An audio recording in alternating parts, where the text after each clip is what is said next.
Olá, meninas e meninos! Como vocês estão se sentindo hoje? Seja bem-vindo a este canal Linguística Descomplicada. Se você gosta de linguística, eu peço que você se inscreva no canal e acione as notificações para ser avisado todas as vezes que um novo vídeo for colocado no ar.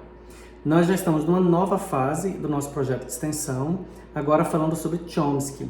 No vídeo anterior, eu comentei com você a respeito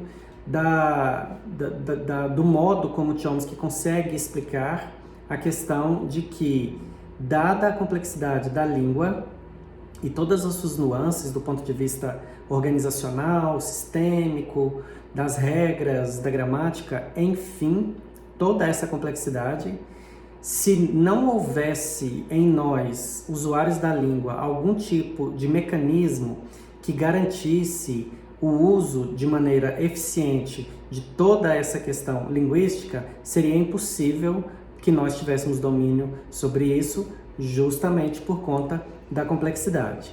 E não é muito difícil de você perceber isso, por exemplo, quando você vai estudar, quando você quer aprender uma língua estrangeira, principalmente se for uma língua diferente das línguas românicas.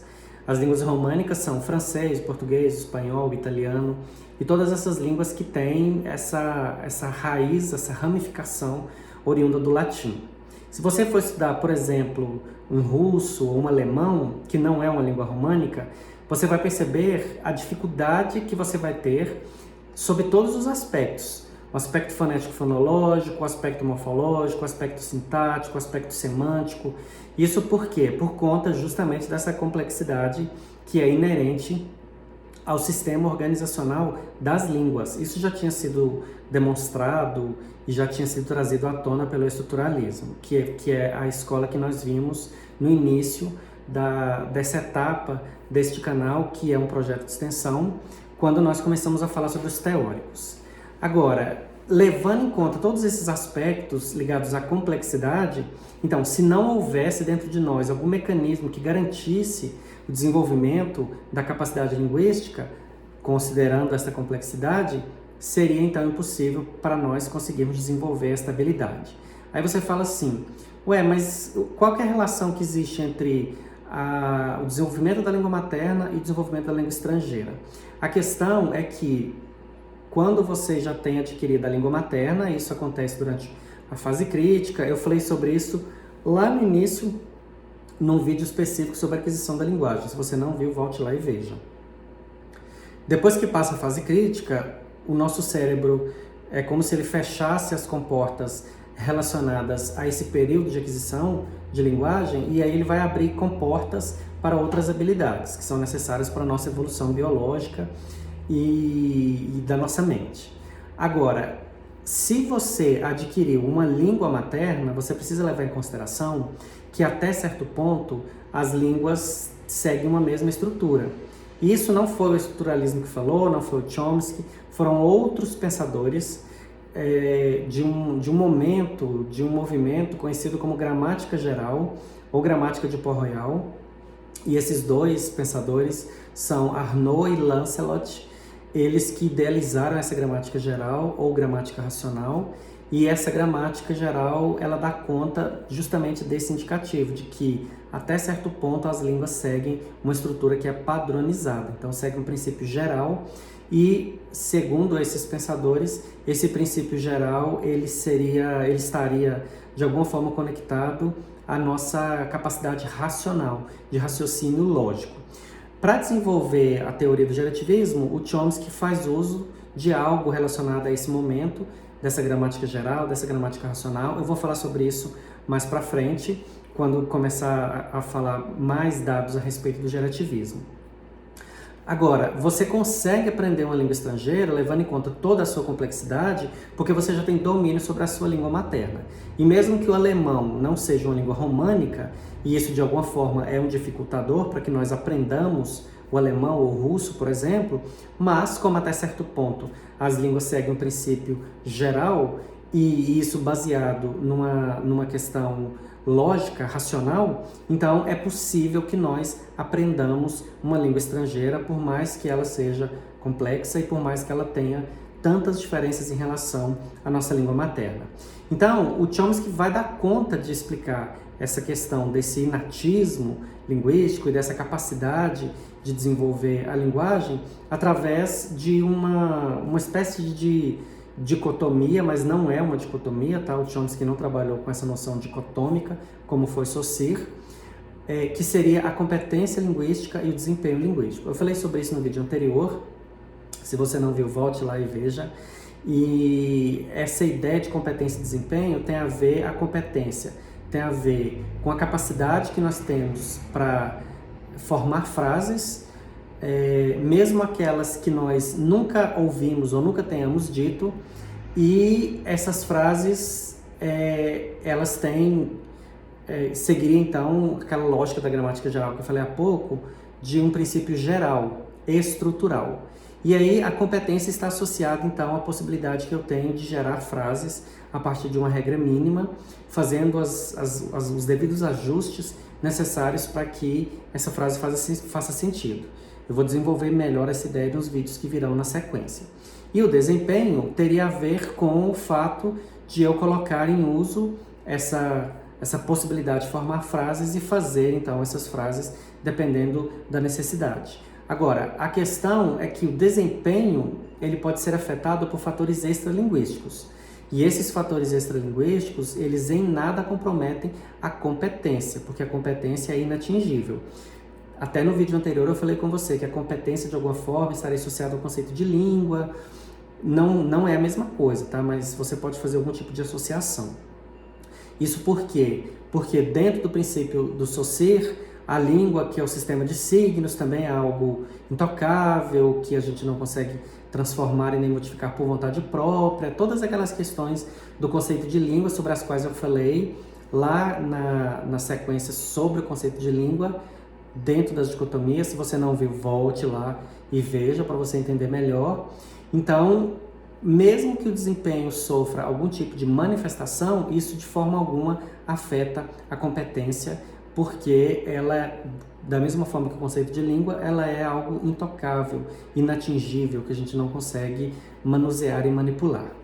Agora eu quero falar com você a respeito de mais alguns elementos que dizem respeito a características que são muito específicas dessa posição teórica gerativista e que são muito contrárias à posição teórica do estruturalismo. A primeira dessas coisas que eu quero falar com você hoje está associada a isso aqui, ó.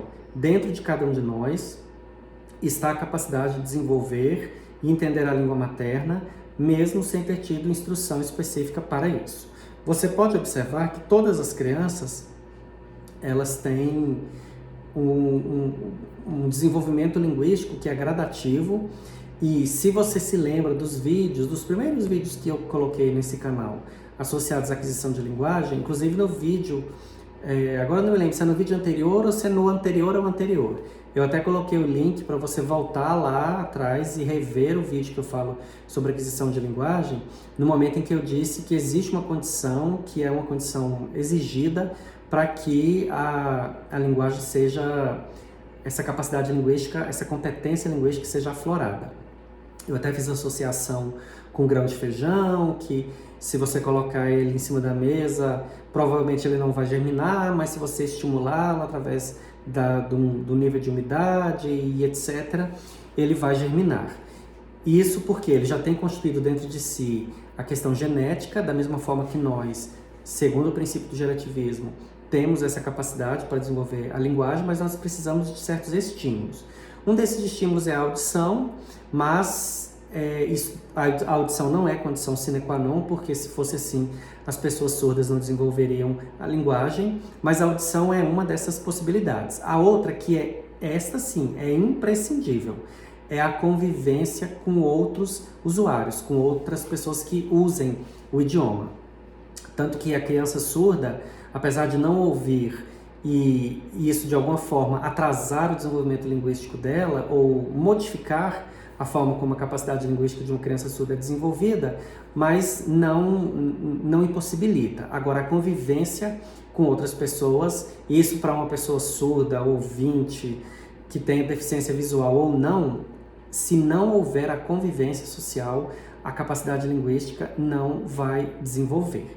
E aí, dentro desse princípio, você jamais verá um adulto dando aula de gramática para uma criança, por exemplo, ensinando para ela como faz o masculino e o feminino, como faz conjugação de verbo, como faz concordância nominal ou verbal, por exemplo. Você jamais verá isso.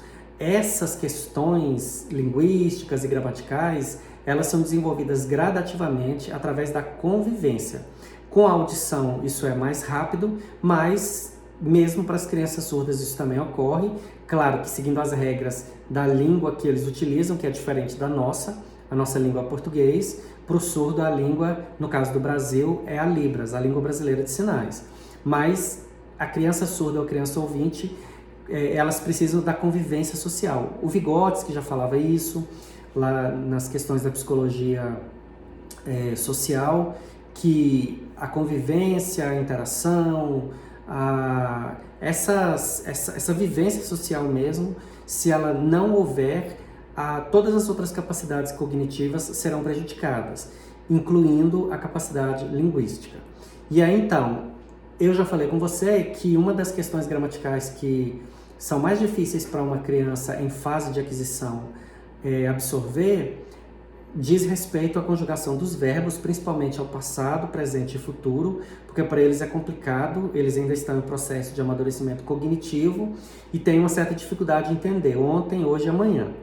E dentro dessa mesma lógica do tempo, os advérbios, o advérbio de tempo, por exemplo, às vezes é um pouco difícil, a criança demora a conseguir entender essa também, da mesma forma que o verbo, essa relação de ontem, hoje e amanhã, mas com o tempo isso vai sendo amadurecido gradativamente.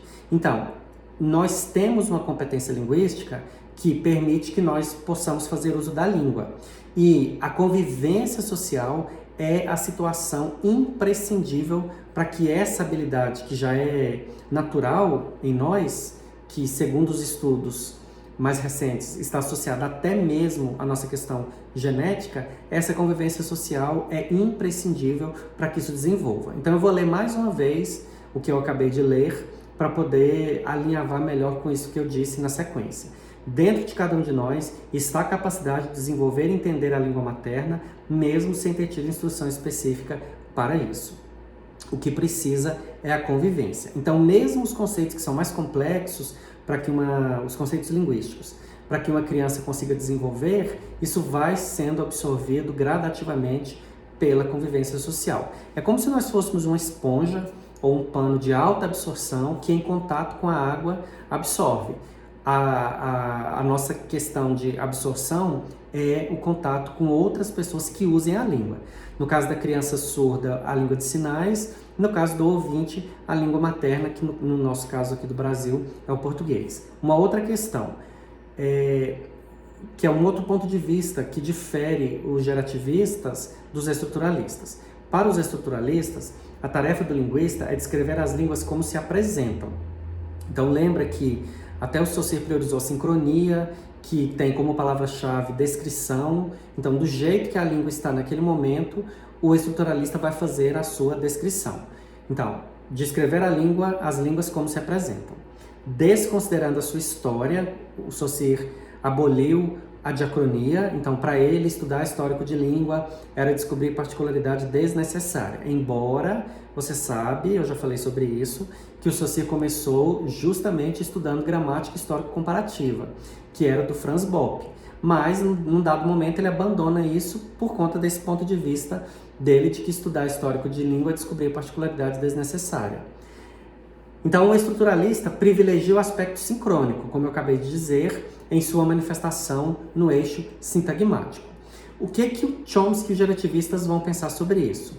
Para Chomsky, isso não leva a nada, porque cada época, cada região e mesmo cada indivíduo sempre modifica um pouco a língua, de maneira que descrevê-la sincronicamente seria um trabalho sem fim. O que Chomsky está querendo dizer? Que ele acha que não precisa fazer descrição sincrônica, descrição da língua como ela se apresenta, porque ela nunca vai parar de se modificar, de evoluir, de se transformar. Então, seria um trabalho sem fim.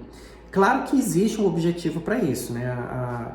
Existem os linguistas que se prestam a esse trabalho de descrição da língua, da forma como ela se apresenta num determinado momento. É que para o Chomsky isso é desnecessário, justamente por ele levar em consideração o aspecto transformacional, as modificações pelas quais a língua passa, que fariam com que este trabalho jamais tivesse fim.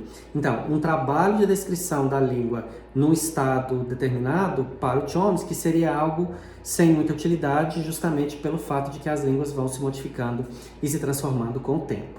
Agora, se para o Chomsky a sincronia não é eficiente, será que a diacronia seria? Não sei. Se para o Chomsky a sincronia não é algo eficiente, o que seria então? Qual que seria a tarefa, o papel do linguista dentro do princípio gerativista do Chomsky? É sobre isso que eu vou falar no próximo vídeo. Então eu peço que, se você gostou deste vídeo, que por favor você curta, compartilhe. Se você tiver ficado com dúvidas, escreva aí nos comentários. Eu sempre respondo todas as questões, todas as dúvidas que as pessoas colocam. E pode ser que a sua dúvida se transforme num próximo vídeo. Então é importante que você não fique com a dúvida para si, que você interaja comigo para que eu possa tirar a sua dúvida e, quem sabe, através dela, fazer um novo vídeo, ok? Obrigado por você ter ficado aí. A gente se vê no próximo vídeo. Fique bem, se cuide, se ame e seja uma pessoa melhor. Até mais.